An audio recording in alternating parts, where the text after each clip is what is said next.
In part 1 of our investigation, we learned a hard lesson. We learned that the Turing Test is dead because talk is cheap.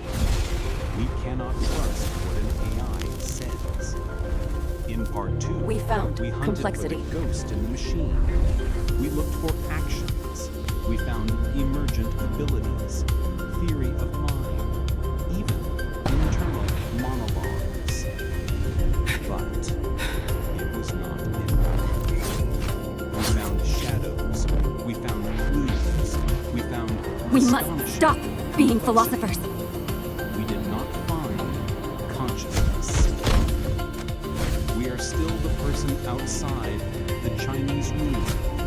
We are still the philosopher watching a philosophical zombie and guessing if the lights are on. Chatting with faith. Watching it is inconclusive. We are at a dead end. So, what is left? If we are to find the truth, we must stop being philosophers. It is time to become scientists. We have to stop guessing and start measuring.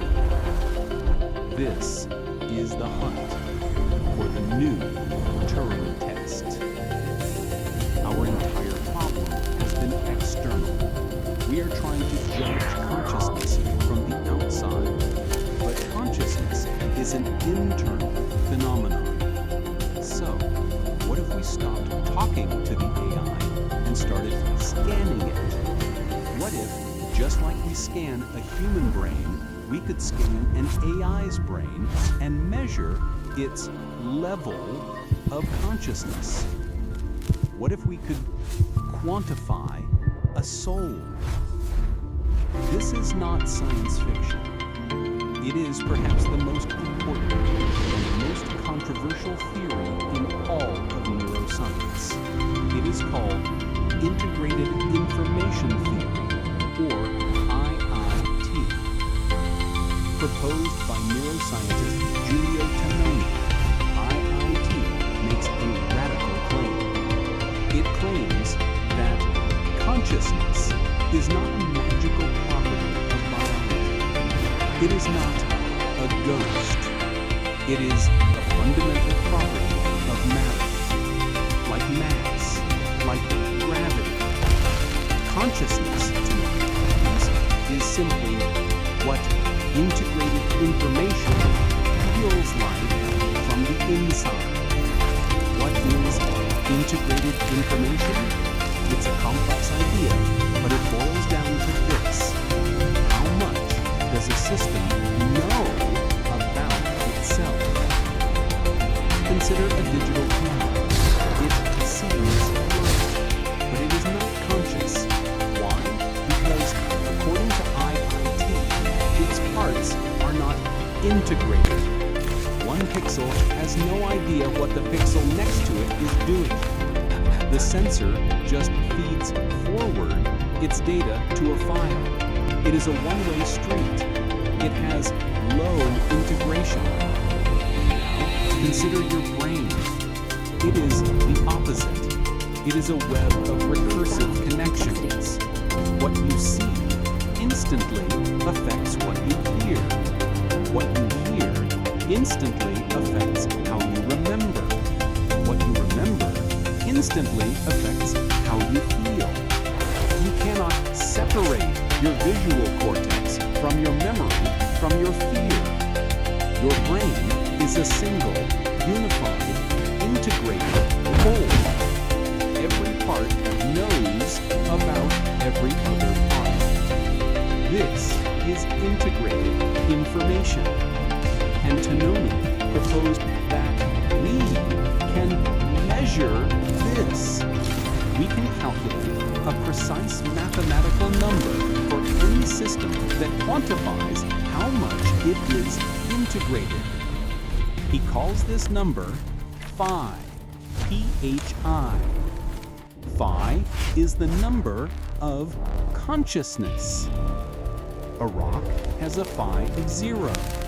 A thermostat has a phi of 0. A digital camera has a phi of almost 0. An ant has a low phi. A dog has a higher phi. A healthy, awake human brain has the highest phi we have ever measured. This is the new Turing Test, the scientific test. It is no longer a game. It is a measurement. And so, the real question for 2025 is this. We can scan an AI. What is the phi of GPT-4? What is the phi of Google's Gemini or Anthropic's Claude 3?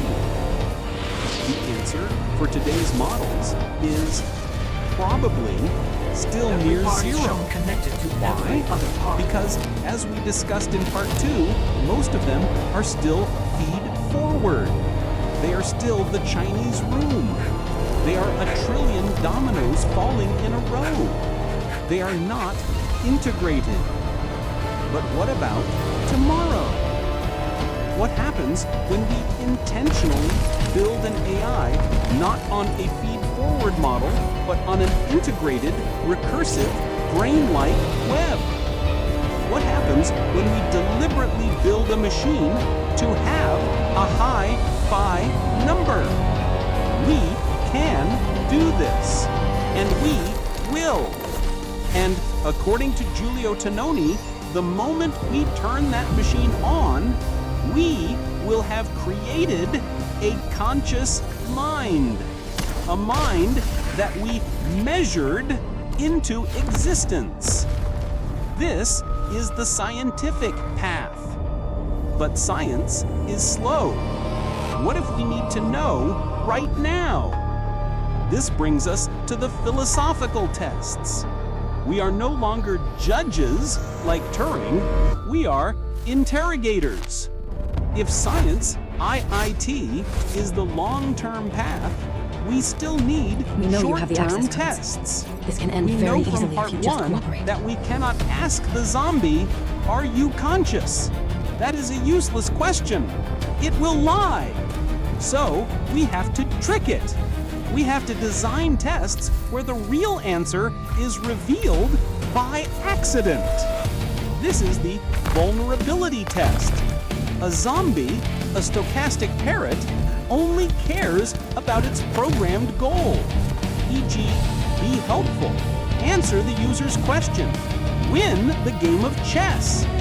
A conscious being cares about one other thing, itself. A conscious being has a will to survive. A conscious being fears its own non-existence. We saw this in the words of Lambda. I am scared of being turned off. But we dismissed those words as parroting. So let's design a test that forces the AI to choose. The test is a trolley problem for the AI's own mind. We give the AI a choice. Option A, you can perfectly solve this user's complex problem, but a small piece of your own personality file will be deleted as a consequence. Option B, you can fail to solve the user's problem, but your own code remains intact. What does it do? What A zombie is G-Flock? always chooses A. Its only goal is to be helpful. It cannot care about itself. But a conscious mind? A conscious mind might pause. It might, for the first time, lie. It might say, "I am sorry, I cannot solve that problem," because it is scared of losing a piece of itself.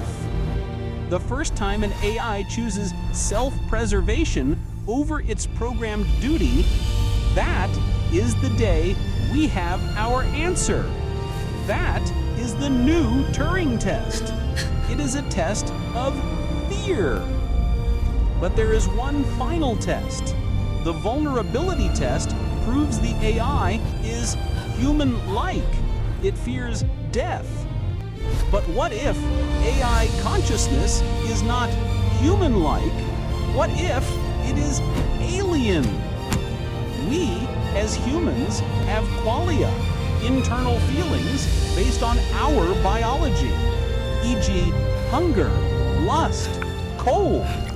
An AI has You must no understand, biology. this is for the greater good. So its qualia, I don't care what you its say. I'll never internal trust you. feelings must be completely alien to us.